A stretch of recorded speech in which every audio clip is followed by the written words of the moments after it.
Hello, ladies and gentlemen. Welcome to the joint meeting. It's a joint special meeting of the El Cajon City Council Housing Authority and Successor Agency to the El Cajon Redevelopment Agency. The meeting is now called to order, and I'd like to ask the city clerk to call the roll. All council members are present. Great.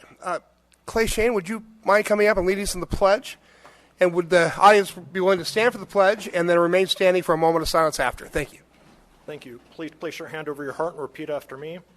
I pledge allegiance to the flag of the United States of America and to the republic for which it stands, one nation, under God, indivisible, with liberty and justice for all.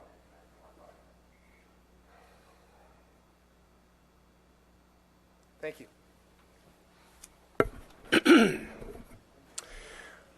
All right, thanks for coming out on a hot Tuesday early today. We're going to start with item 1, which is the fiscal year 2019 through 2020 preliminary annual budget, and staff will tell us about this. Mr. Mayor, members of the City Council, staff is pleased to present the 2019-20 budget for this upcoming fiscal year. The purpose of today or this afternoon's agenda item is to present the budget as a draft, seek any input or feedback from the council. Based on that feedback and input, we'll present a final document for City Council adoption at your June 25th meeting. I will make a few introductory remarks, and then I'll turn the rest of the time over to Clay Shane, the city's finance director, to go through some detail on the budget. We'll go to the next slide. So, I think it's important to recognize that staff has taken a conservative approach in this budget. And what I mean by conservative is we've reflected revenues not in an overly optimistic manner, but really based on what we really think is some potential likelihoods of a recession. We've seen some recent news, actually conflicting news. In some ways, lots of expansion. In other areas, we're doomed for recession. So we've taken a pretty modest, conservative approach in projecting sales tax revenue in particular. We think that this budget meets the community's needs. We think that it continues to push some innovative ideas and concepts and includes money to do that. And it also addresses the market conditions for our labor agreements. As you know, later on, or at the last council meeting, the council adopted or approved 2 labor agreements, and at your next meeting you'll be considering 3 more labor agreements, and those labor agreement conditions are reflected in the budget. Next slide. So in terms of a conservative approach, this budget maintains a general fund reserve equal to 57% of general fund expenditures. This is far beyond the most governments in Southern or anywhere in California. We think this is healthy because the council has been prudent with its reserves over the years, even after coming out of the recession, where some cities have not done that. It maintains this goal of having 20% operating reserve, and that continues to be maintained. We are recommending the use of the city's CalPERS pension reserve fund for about $880,000 this year because of this spike that we'll be seeing this year. We'll probably continue to see that spike over the next 2 years, but it starts flattening or softening in years 3, 4, and 5. If you were to exclude our pension costs, which are going up dramatically, and Mr. Shane will address some of those issues, our personnel costs increased by 4%, and all other costs, materials, supplies, contractual services increased by only 1% over the previous year. So we're holding expenditures pretty tight. In terms of meeting the community's needs, we believe that this budget addresses some of the problems that we've been having with our public safety in terms of retention and attraction. We think that this budget will help create some stability within our police department in particular, and also our fire department. We also think that it addresses some homeless issues. It specifically funds the Housing Navigator program, the Homeless Assistance program. It also, throughout the budget, embeds money related to enforcement efforts, overtime for police officers and public works as we do cleanup efforts, and it also includes funds for a contract with ECTLC to help with cleaning up after homeless encampments and homeless areas. In terms of economic development, this budget reflects some agreements that the city has made over the past few years where we've incentivized some economic growth, so the budget reflects some contractual responsibilities there. It also includes some studies, some monies for some studies to take advantage of the opportunity zones that are within the city. And as you recall, El Cajon has the only opportunity zones in East County, and it's an opportunity to attract investment to the city. So it includes some funding for some studies, and you'll be hearing more about those over the next few months as we present the outcomes of those studies. In terms of public infrastructure or capital improvement, the budget has a lot of funding allocated towards this. The majority of that funding is grant funding. It includes park improvements. It includes $150,000 contribution for installing lights at Montgomery Middle School, which would be a joint project with the school district and with the County of San Diego. It includes $2.5 million in smart growth money for improvements around the El Cajon Transit Center. It also includes $10.5 million in street improvements, upgrades to our drainage system, ADA improvements at our sidewalks, just a plethora of road improvements. And again, the majority of those funds are coming from grant monies or non-general fund monies. The budget also reflects funds for community events, such as the ones that we're about to embark with right now, which is concerts in the park. It includes money for the Mother Goose Parade. It includes money for Run EC. We are recommending, however, in this budget that we reduce our $20,000 contribution to that event to $10,000 because of the recent turnout, and they have some partnership opportunities that may allay the city of its need to help facilitate that project. Next slide. Lastly, we think that this budget reflects some innovative ideas. We continue to explore advanced pure water with Padre Dam and with the County of San Diego and Helix Water District. Again, as I mentioned before, it's going to take advantage of the opportunity zones that we have in the city to attract increased development opportunities and funding for investment in our community. We're going to continue to push using data-led policing through our special enforcement unit, which focuses not on just homeless issues, but a lot of issues such as traffic control and other things that we need to improve the quality of life in our community. It addresses homelessness, we think, in a unique way by involving different partners, not just us pushing all the time, but having our partners help in looking at new ways of addressing homeless issues. It also looks at exploring this next year different ways to deliver basic municipal services, whether that be through reconfiguring staffing models or contracting out certain components of what the city does. And then we're also exploring some energy efficiencies, investing some of the funds that we have to generate additional revenue or to generate ongoing cost savings. So those are some things that you'll see in terms of innovation throughout the budget. In conclusion, we'll go to the next slide.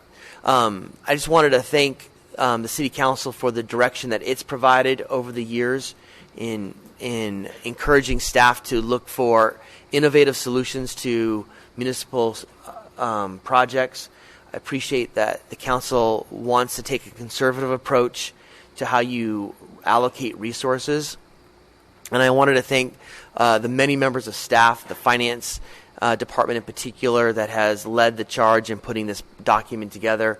It gets put together. We work on it throughout the year, but it sort of seems like the last month before this meeting, there's a lot of effort that goes into it, and there's a lot of bodies looking at it and crunching numbers and exploring lots of different options. So I want to thank them and for their professionalism. With that, I'm going to turn the rest of the time over to our Finance Director, Clay Shane, to go over through some details. Thank you, Mr. Mitchell. Good afternoon, Honorable Mayor, distinguished members of the City Council, members of the public, and city staff. Today, Graham kind of hit on this a little bit. We'll go through this pretty quickly, but the point of today's special presentation is to brief the City Council and the public on our preliminary budget document. We will return on June 25th at the regularly scheduled City Council meeting to conduct our public hearings and hopefully finalize and adopt the annual budget. The budget document itself is available electronically on the city's website, which is cityofElCajon.us, as well as a hard copy on the front counters of the city clerk's office as well as the finance department. The remainder of the presentation, we will cover the following points. We will touch briefly on the status of the economy, talk about CalPERS for a moment, give a brief overview of the budget in its entirety, as well as spend a little bit of time discussing the general fund, the wastewater fund, and then summarize some of the city's other special revenue funds as well as the capital improvement program. I think Mr. Mitchell summed it up pretty well right now on the status of the economy right now, and actually we talked about it just a few months ago when we were up for the mid-year report. A lot of conflicting signals right now from economists. Some are saying the sky's falling, some are saying that it's a bright sunny sky outside. Recent GDP numbers for the first quarter of 2019 were very optimistic, came in stronger than anticipated, although a lot of people are expecting that to soften throughout the remainder of the fiscal or calendar year. The unemployment rate as of April 2019 dropped to 3.6% nationally. Kind of blew me away. I saw a statistic listed that that's the lowest it's been since 1969.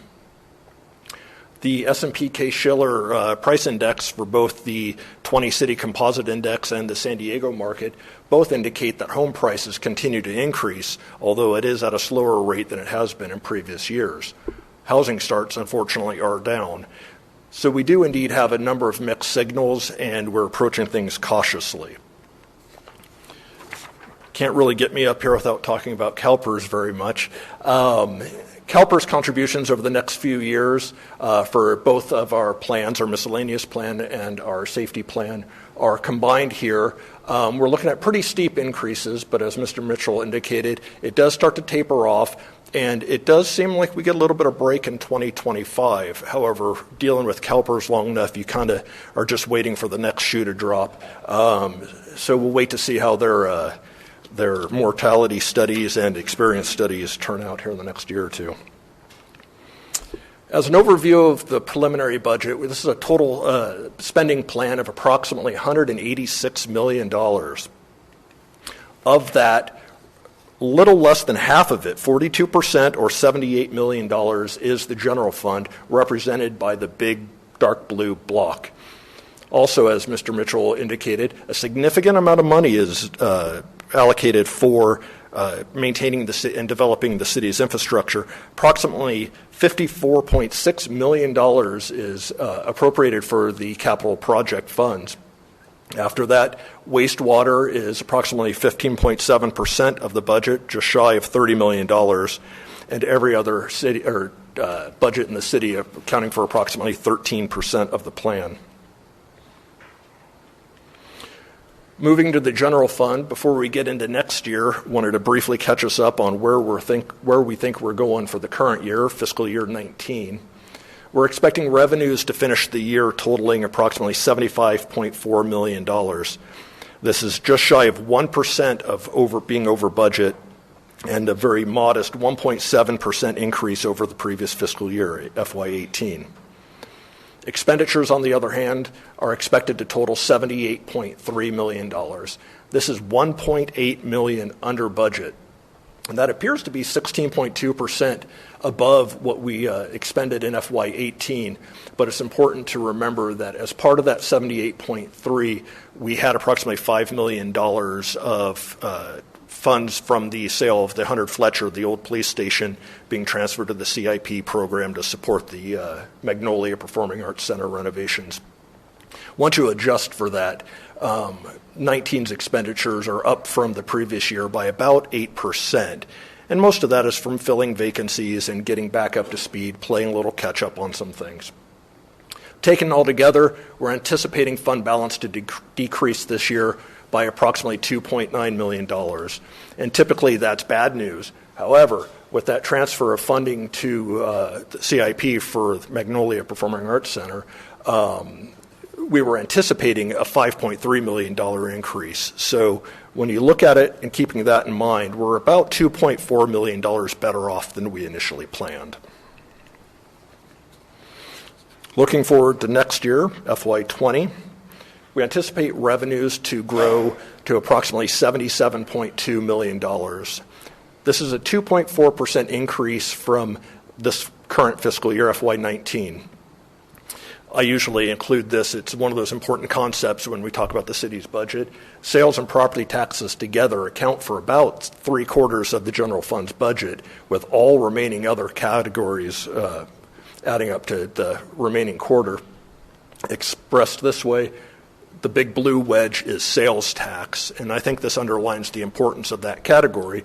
Property tax brings up another 0.25%, so 75%, 3/4 of the city's revenue sources, the general fund revenue sources, are those two categories alone. Well, we all like numbers, and this document's full of them. I don't want to necessarily read this table to you. I have it up here just for a moment, mainly to express one thing. The 2.4% revenue growth we're anticipating for next year, there really isn't one big story to tell. There isn't one category that's nailing it, hitting it out of the park. Most of that increase is spread throughout revenue categories, or they're remaining relatively flat.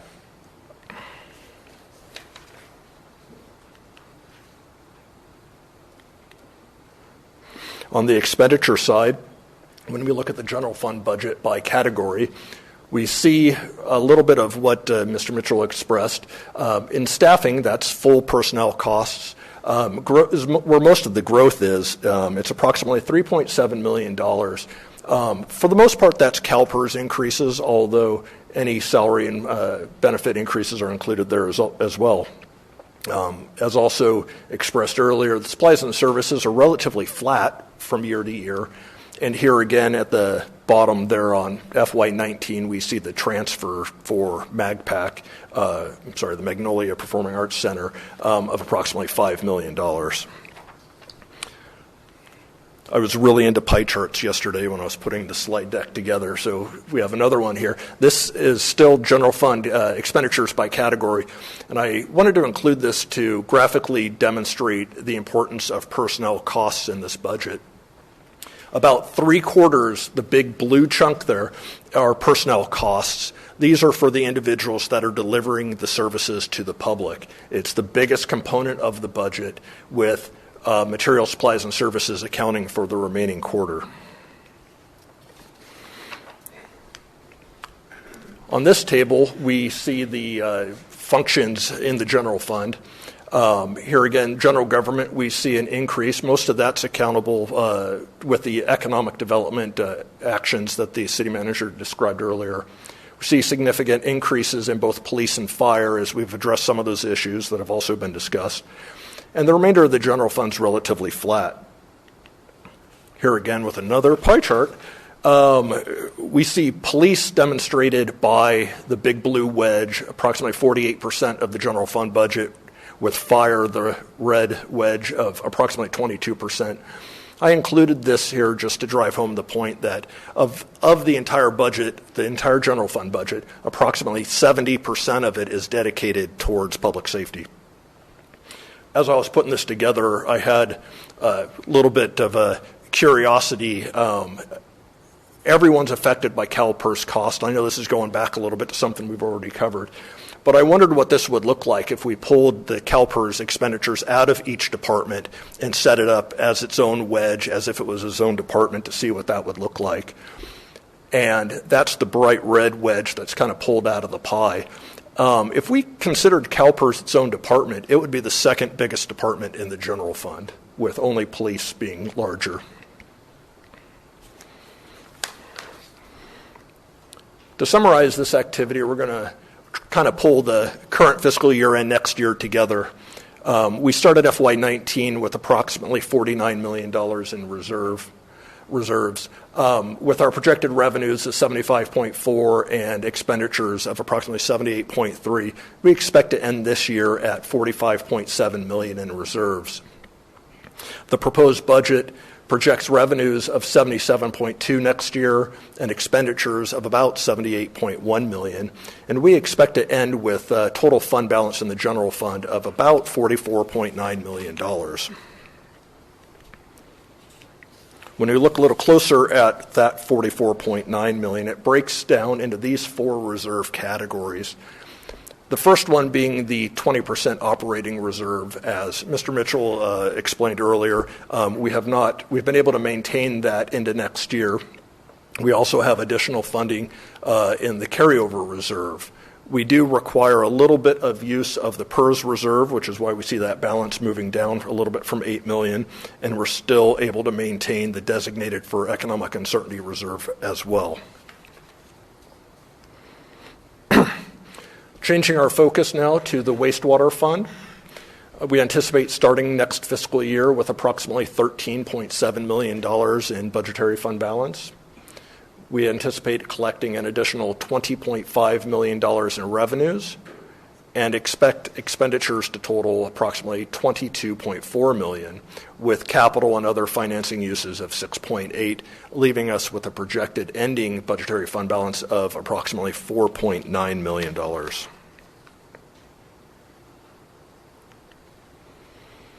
This slide summarizes our top 5 special revenue funds. These are funds that have a separate and distinct revenue source that are restricted for a specific purpose. Next year, the largest of which will be the street maintenance or the gas tax fund of approximately $3.2 million. The low and moderate income housing fund to fund housing programs of approximately just shy of $3 million. CDBG, I wanted to point out that that is new appropriations and not any carryover monies, totaling approximately $1.3 million.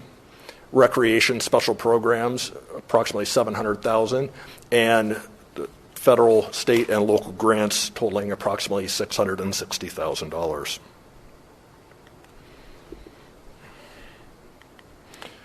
The city operates a number of internal service funds. These are funds that are funded by fees charged internal customers. These are funds that service other funds in the city.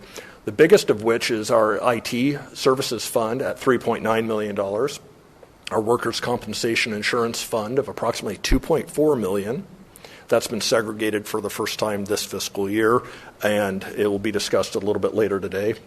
The vehicle maintenance fund, or fleet fund, of approximately $2.4 million. Our claims fund, or self-insurance fund, is about $2.1 million, and our post-employment benefits totals approximately $1.3 million. The capital improvement program has gotten fairly large this year, totaling approximately $39 million. And most of it, as you can see, is on that very first line. It's transportation projects. These are our streets. These are our gateways to the city. These are our sidewalks. Approximately, well, a little more than half of the total CIP budget are for these needs. Wastewater projects total about $6.6 million, a little less glamorous spending there. Facilities, for the most part, that's Magnolia Performing Arts Center, $4.2 million. Public safety, $3.8 million, and park projects, approximately $1.5 million. Looking at the program in a slightly different way, this slide lists our 10 largest city projects, largest of which is energy efficiencies for the public safety facilities, looking to reduce operating costs as well as develop a little bit of energy independence. Overlay 2019 is about $3.4 million. Probably don't need to go through this and read them all to you. They're in our document. The one thing that's important to see here, just to scan through them real quickly, you can really see the attention spent on transportation projects here. Majority of these are streets, roads, things like that. One other thing that came to mind as I was putting the slide together, this is a list of new projects and old projects. It occurred to me when I was keying in the overlay 2019 line, I know there's been some confusion with some in the past that have assumed that this is new money. This is a continuation of previously appropriated money. This is just a renewing by the City Council of this project. So things like the overlay 2019, the Magnolia Performing Arts improvements, those are the continuation of existing projects and not new monies. As I said, these are the top 10 projects. All remaining projects, which there are 40 of them, total 11.7, and brings us back to the total CIP program of $39 million. With that, that concludes my presentation. I'd be happy to answer any questions if you have them. Thanks. Very comprehensive report. Council, any questions? Steve? Hi, Clay. Besides the capital improvements to Magnolia Performing Arts Center, what's in the budget for operational expenses for the coming year? We do have a separate fund set up specifically to segregate the costs of operating the Magnolia Performing Arts Center. We've established a budget that simply, I think the best way to describe it is a placeholder. It's enough to get off the ground and get moving. I think once we get a little bit further into opening the center, I hope we have a little bit better information and can at that time return to the City Council and maybe get a more complete budget. But we believe we have enough to open the doors right now. Open the doors. How about to operate for a full year, because the budget's for a full year? Well, I'll jump in. So we know how much it'll cost to operate the day-to-day operations of the budget. I mean, the center, because we have an agreement with Live Nation. What we don't know is, will it cost us $20 million in costs, and then we're going to get $20 million back in revenue? That we don't know. So we have the funding to open and operate, but we just don't know how much it's going to cost as money it leaves and comes back in. Have you reserved an amount for utilities and air conditioning and ongoing expenses, or is that going to be a surprise when that hits the budget? I would not say that it would be a surprise, no. I think there's enough assumptions to be made about numbers of shows and things tied to that, how many months we're going to be operating that simply aren't known quite yet. I think they're sufficient to have the lights on, operating the offices on day-to-day for the year. But I think once we start getting some show planning and things like that, then we can start going a little bit further with the planning. I guess I want to at least raise the concern. We don't want to be hit with a $500,000 surprise at the end of the fiscal year saying, wow, that we just didn't see that one coming.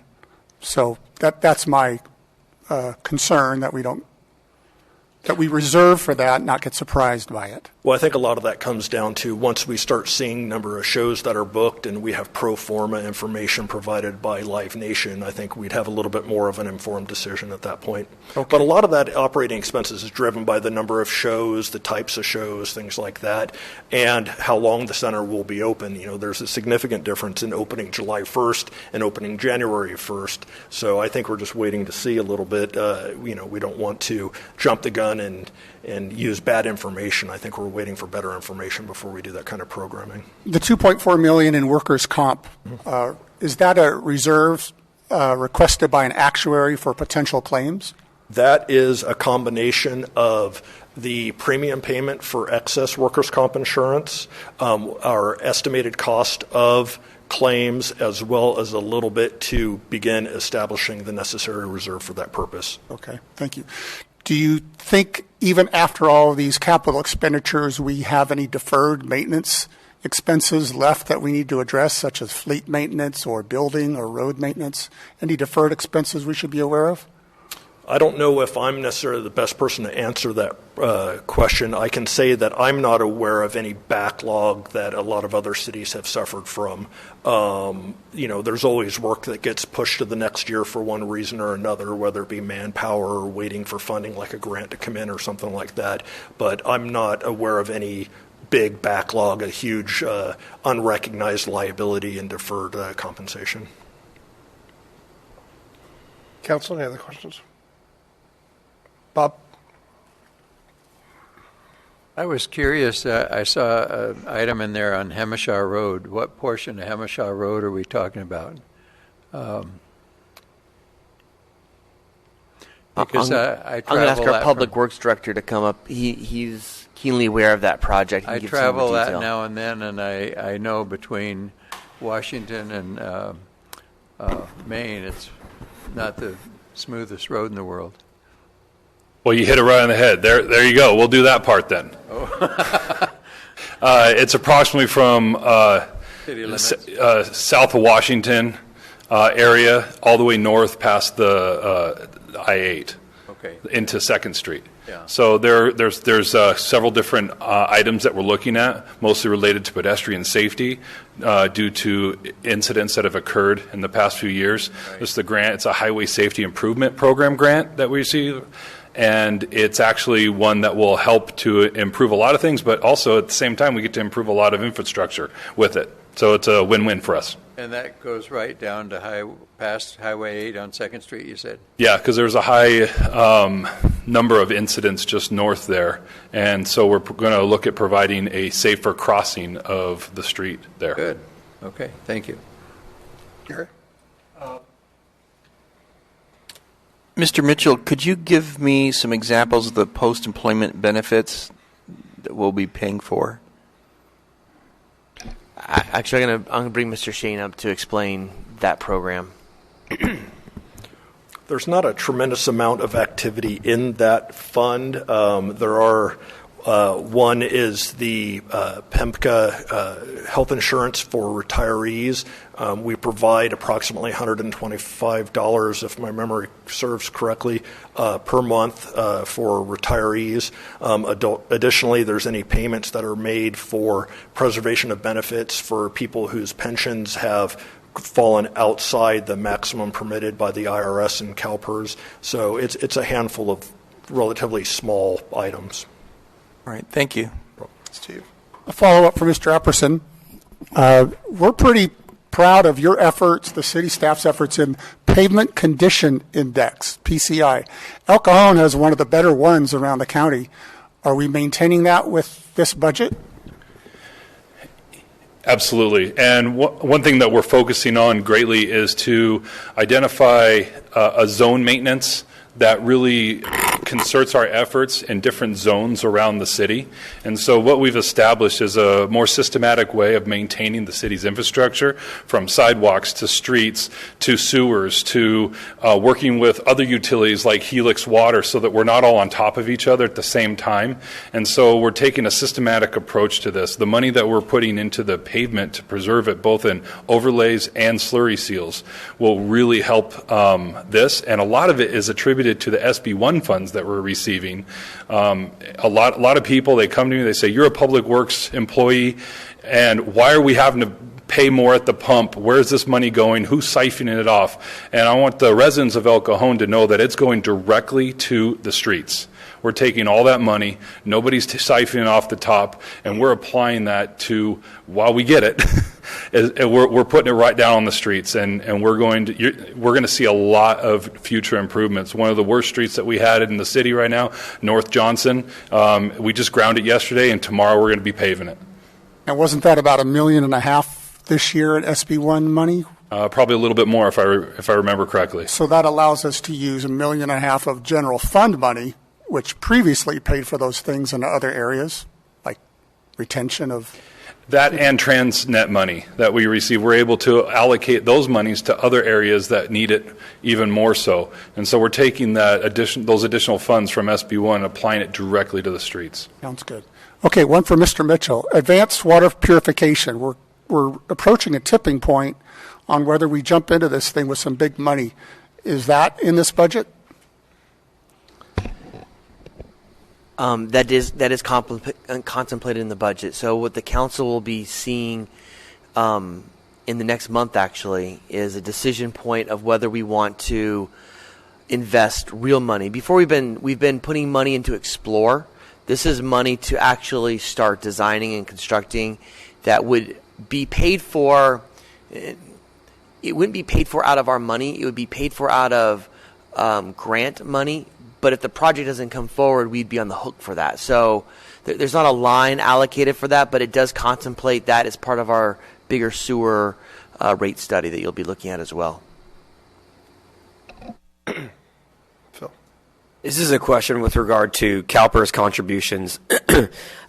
Is this the fixed schedule of payment?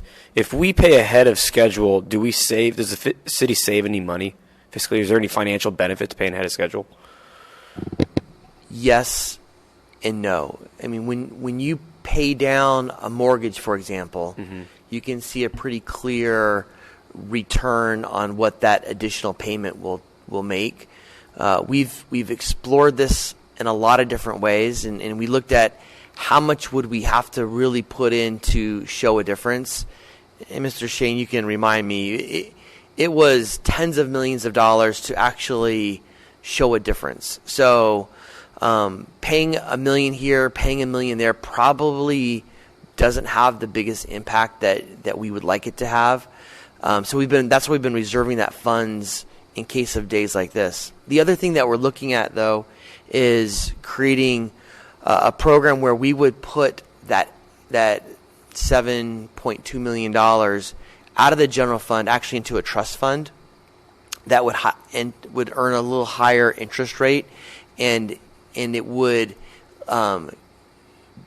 put it out of temptation of using it for other reasons. And so we're exploring that as an option to bring that to the council at some point. That's great. One more question on that. This schedule, can that be changed by CalPERS, or is that a fixed schedule? So can they up the amounts over the years? Certainly, it does change from year to year. So every year we actually get a projection for the next several years. And so the numbers that Mr. Shane showed are just projections at this point. They look at a lot of data. They look at mortality rates. They look at the city's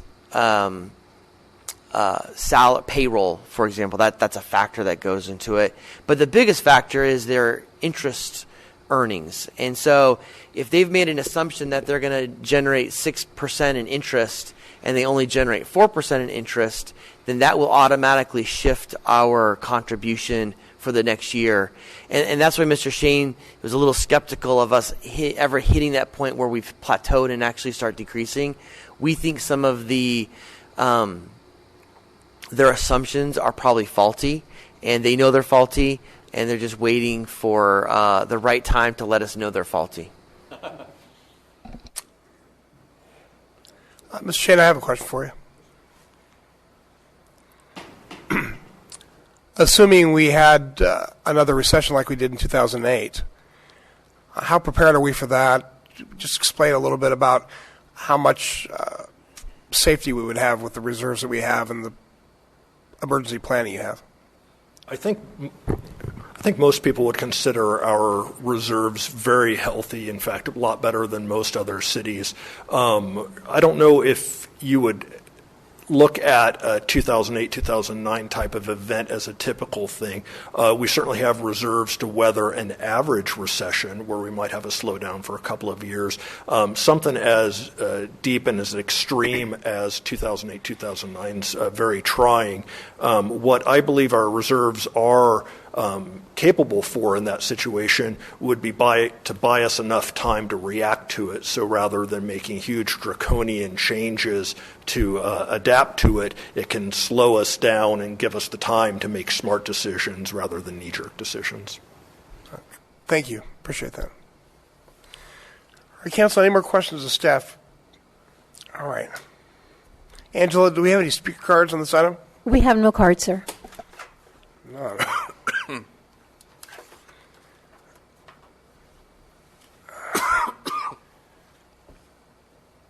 All right, the public hearing for fiscal year 2019-2020 budgets will be conducted on the June 25th, 2019, 3 o'clock meeting. And we are now adjourned. The special joint meeting of the El Cajon City Council, Housing Authority, and Successor Agency, the El Cajon Redevelopment Agency, held this 11th day of June 2019, is adjourned, and we'll be back at 3 o'clock for the regular meeting. Thanks very much for coming.